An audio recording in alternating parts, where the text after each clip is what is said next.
Mes amis, ce qui s'est passé au cours des dernières 24 heures dans le sud de l'Iran n'était pas seulement une représaille. C'était le démantèlement chirurgical de la capacité de chantage des ayatollahs et la démonstration définitive que les États-Unis ne négocieront pas avec des terroristes en ayant le carnet de chèques à la main. Faites attention à ce que nous allons analyser ici aujourd'hui.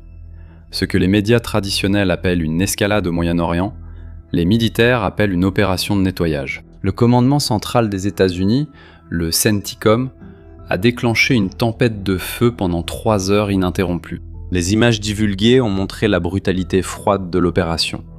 Des chasseurs F-18 décollant du pont d'un porte-avions dans l'obscurité. Des camions de commandement mobiles iraniens, peut-être ceux utilisés pour coordonner des essaims de drones, réduits à des cendres tordues. Des bases et des cachettes de la garde révolutionnaire islamique ont été pulvérisées. Des bateaux d'attaque. Les Iraniens qui étaient cachés ont été traqués et neutralisés. Et le plus impressionnant, les caméras du CENTCOM ont enregistré des cratères béants sur les pentes des montagnes. Ce n'étaient pas des grottes naturelles. C'étaient des complexes de lancement de missiles balistiques conçus pour fonctionner comme des fourmilières de la mort. Mais la grande révélation ne réside pas dans le nombre de trous dans le sol. La révélation se trouve dans la photo d'un seul chasseur F-16. Quelques heures avant l'attaque et dans ce qu'il transportait sous ses ailes. Et pour que vous ayez une idée précise de la carte tactique, les médias d'État iraniens eux-mêmes ont été obligés de ravaler leur fierté et de rapporter des détonations massives balayant le pays en 5 points critiques. Boucher, Abu Moussa, l'île de Kish, Ahvaz et l'île de Kesh. Et si vous pensez que le F-16 n'est qu'un vieil avion de la guerre froide, c'est que vous ne comprenez pas l'évolution de la létalité. Le F-16 n'a pas été choisi parce qu'il est exotique, il a été choisi parce que c'est le cheval de bataille de l'armée de l'air. C'est la pure puissance de l'ingénierie militaire. Mais ce qui compte ici, ce n'est pas l'avion, c'est la charge létale qu'il transporte. Sur les photos publiées, on voit le F-16 chargé avec les bombes GBU-38 JDAM et la GBU-54. Nous parlons de bombes de 500 livres, guidées par GPS et laser.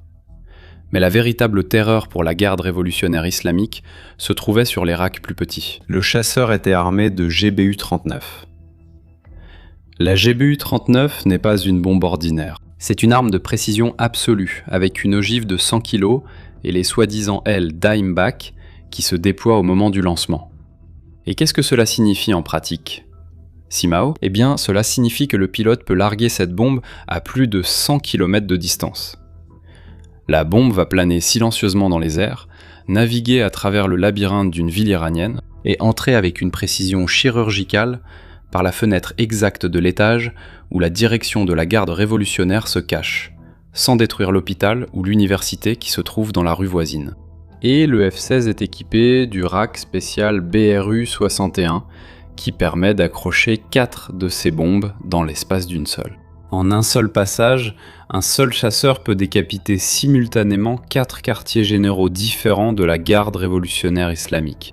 Et la technologie ne s'arrête pas à l'aérodynamique. Les nouvelles GBU-39 sont en cours d'intégration avec l'intelligence artificielle, permettant à la bombe elle-même d'identifier automatiquement les traces d'un char spécifique.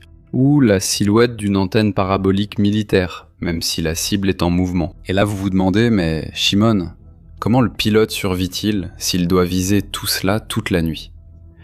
C'est là qu'interviennent les mathématiques financières de la guerre, et la deuxième arme que le F-16 transportait, les roquettes APKWS. La PKWS, c'est une roquette de 70 mm qui a reçu un kit de guidage laser de BAE Systems. Abattre un drone de fortune de la classe Shahid avec un missile anti-aérien Patriot coûte plus d'1 million de dollars. C'est une hémorragie pour les caisses américaines. Mais utiliser l'APKWS coûte 24 900 dollars. L'armée de l'air américaine a compris que la courbe des coûts détruisait son efficacité. La société BAE Systems a passé les 12 dernières années à construire discrètement ses kits de guidage laser dans ses installations situées dans les villes de Woodson, dans le New Hampshire, et d'Austin, au Texas. L'armée de l'air a injecté 145 millions de dollars pour ajouter un capteur infrarouge au laser. Et le résultat ? Le pilote du F-16 éclaire le drone ennemi avec le laser pendant seulement 1 seconde et tire. La roquette enregistre la signature thermique. Elle poursuit et détruit la cible toute seule, pendant que le pilote américain détourne le regard et cherche la prochaine menace. c'est l'efficacité maximale pour un coût minimal. Pourquoi l'armée de l'air devait-elle investir des millions pour créer une bombe entrant par une fenêtre précise? Parce que l'ennemi n'a aucune morale. L'Iran est en train d'être écrasé et leur stratégie de survie suit le manuel le plus répugnant du terrorisme moderne. L'utilisation délibérée de boucliers humains. La garde révolutionnaire islamique ne construit pas de bases militaires en plein désert si elle peut l'éviter. Ils installent délibérément leurs quartiers généraux de commandement et de contrôle en plein centre de zones urbaines densément peuplées. S'ils parviennent à installer une base logistique à côté d'un musée, d'un hôpital ou d'une université bondée, pour eux, c'est une victoire stratégique. La logique iranienne est sombre. Si les États-Unis n'attaquent pas, la garde révolutionnaire survit pour lancer plus de missiles. Si les États-Unis et Israël attaquent et causent des dommages collatéraux aux civils, l'Iran utilise la machine de propagande mondiale, active l'extrême gauche des Nations Unies. Et il se victimise 24 heures sur 24 à la télévision en prétendant être la cible de l'impérialisme américain. T'as compris le code? L'Iran a externalisé sa protection, mais le CENTCOM a déjoué cette stratégie. La GBU 59 détruit la cible sans raser tout le pâté de maison. La précision chirurgicale américaine a complètement frustré la stratégie d'utilisation de boucliers humains. Sans parler de la présence de la CIA et du Mossad sur le terrain, et au moment où les chasseurs américains ont commencé à entrer par les fenêtres des commandants sans provoquer de victimes collatérales massives, la panique s'est installée. Les officiers de la garde révolutionnaire ont commencé à abandonner leur QG urbain, se dispersant et perdant le contrôle du commandement coordonné. Pendant que les F-16 écrasaient le commandement en Iran, ce qui se passait de l'autre côté du Moyen-Orient confirmait la létalité défensive américaine. Il y a 2 jours, la garde révolutionnaire a tenté une attaque surprise massive contre la base aérienne de Mawaf et Salti, en Jordanie. Et la raison est très précise. Les commandants iraniens affirment catégoriquement que cette base sert de quartier général avancé secret du CENTCOM dans la région. C'était la cible de choix de leur riposte. Ils ont lancé 5 missiles balistiques d'un coup, déchirant le ciel nocturne. Mais la vigilance américaine a balayé la menace. Les défenses aériennes des États-Unis et des forces jordaniennes ont engagé la menace en quelques millisecondes et ont abattu les 5 missiles, les faisant s'écraser au sol, en plein désert. Aucun missile n'a franchi le blocus. Mais si vous pensez que l'économie de millions grâce à des missiles bon marché ou la précision des chasseurs nocturnes représente la grande victoire, attendez de voir ce que le blocus financier provoque dans les entrailles du pouvoir tout entier. Le communiqué du CENTCOM après les 3 heures d'attaque a été implacable. Ils ont affirmé avoir détruit des bases navales, des centres de commandement et des radars de défense côtière. Mais la dernière phrase du rapport n'a pas été écrite pour la presse occidentale. C'était un message direct, la gorge des ayatollahs dans le viseur. Plus de 50 000 membres des forces américaines sont mobilisés au Moyen-Orient, vigilants, concentrés et prêts. Ils rappellent à l'Iran que la plus grande armée du monde campe dans leur arrière-cour, flottant dans le détroit d'Ormuz, que l'Iran appelle absurdement sa piscine privée. La vérité à l'œil cru, c'est que les mollahs d'Iran opèrent comme des parrains de la mafia, des cartels de la drogue ayant un siège à l'ONU. Et pendant des années, des politiques laxistes ont envoyé des palettes d'argent liquide à Téhéran, et tout comme donner de l'argent à Al Capone ou à Pablo Escobar, ce financement n'a fait qu'engraisser la bête. L'Iran a financé les Houthis, le Hezbollah, le Hamas, des milices irakiennes, et maintenant ils ont eux-mêmes perdu le contrôle et la possibilité d'un déni plausible. Tout le monde sait que l'ordre final vient de Téhéran, et c'est pourquoi le blocus naval américain est en train d'écraser le régime. La task force des États-Unis est en train de repousser les navires de contrebande iraniens vers les ports. Ils sont en train de perdre. On estime à 500 millions de dollars par jour les ventes illicites de pétrole qui n'arrivent pas à écouler. Les ayatollahs voient leur compte bancaire chuter de 200 millions par mois à 10 millions. Ils sont tous dans une panique totale. Ces missiles lancés en représailles aveugles sont des spasmes de frustration. C'est l'action de chefs de cartel isolés dans leurs bunkers dorés, tandis que l'économie du pays s'effondre sur le dos de la population civile opprimée. Mes amis, mais l'échiquier est mondial. Alors que l'Iran saigne dans le désert, que se passe-t-il lorsque la Russie décide de tester ce même état de préparation militaire à la frontière orientale de l'OTAN ? Dans l'est de la Pologne, les alarmes ont retenti. Un pilote de F-16 polonais a reçu l'ordre de décollage immédiat. Il court vers le jet, active les systèmes de combat et est dirigé vers la frontière, où le radar a détecté plusieurs signatures de drones russes arrivant à grande vitesse. Le chasseur réduit la distance, franchissant la barre des 5 km, préparant son armement. Mais lorsqu'il arrive sur la zone de la cible, il n'y a aucun drone dans les airs. Il n'y a qu'un cratère fumant et des débris au sol dans un village polonais. Le Premier ministre polonais, Donald Tusk, s'est exprimé publiquement et a confirmé que les fragments indiquent un missile de croisière russe KH-101. La Pologne était prête à engager et à détruire la menace en vol. Mais le missile a subi une défaillance critique et s'est écrasé. Ou, possiblement, il a été abattu par d'autres systèmes discrets avant que le F-16 n'atteigne la fenêtre d'interception idéale. Ce n'est pas un accident, mes amis. Lorsque la Russie lance un missile de croisière avancé en direction de l'espace aérien polonais, c'est un mouvement stratégique massif et calculé. Vladimir Poutine pousse les limites, forçant les défenses de l'OTAN à réagir, mesurant les temps d'interception des F-16 européens et testant si l'Occident a le courage de répondre. L'objectif de la Russie n'est pas de frapper un village en Pologne. L'objectif est de maintenir l'OTAN dans un état constant d'épuisement mental et de paranoïa tactique, en testant la résilience du système occidental, précisément pendant que les Américains sont occupés au Moyen-Orient. Et si vous comprenez la gravité de ce que nous analysons ici, si vous comprenez la différence tactique entre la doctrine américaine de précision et la doctrine terroriste des boucliers humains, je veux que vous marquiez votre entrée dans cette communauté.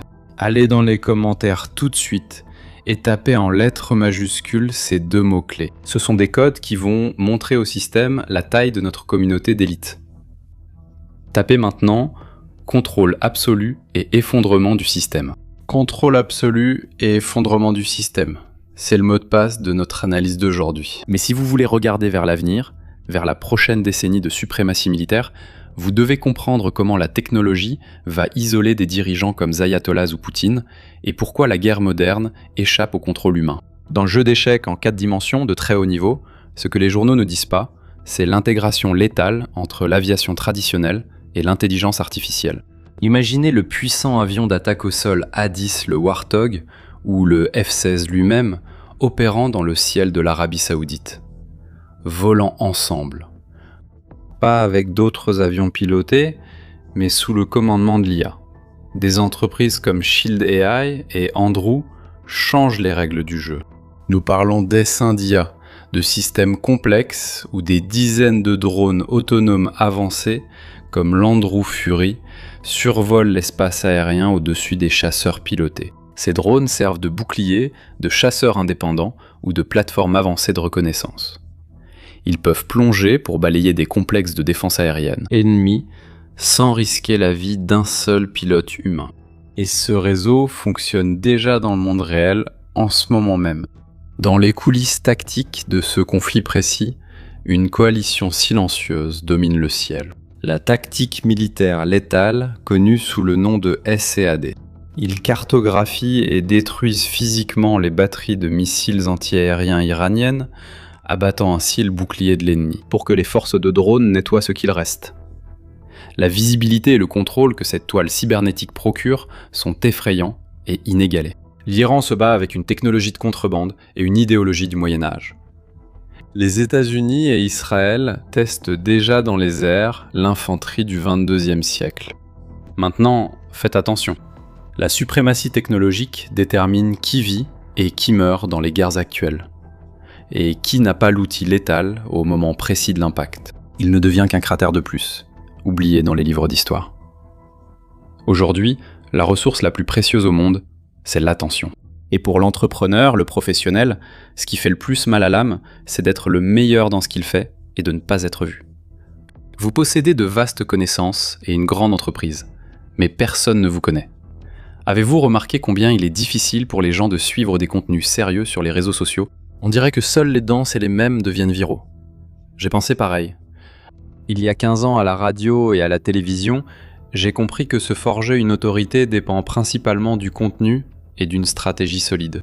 Aujourd'hui, je génère 50 millions de vues par mois sur les réseaux sociaux.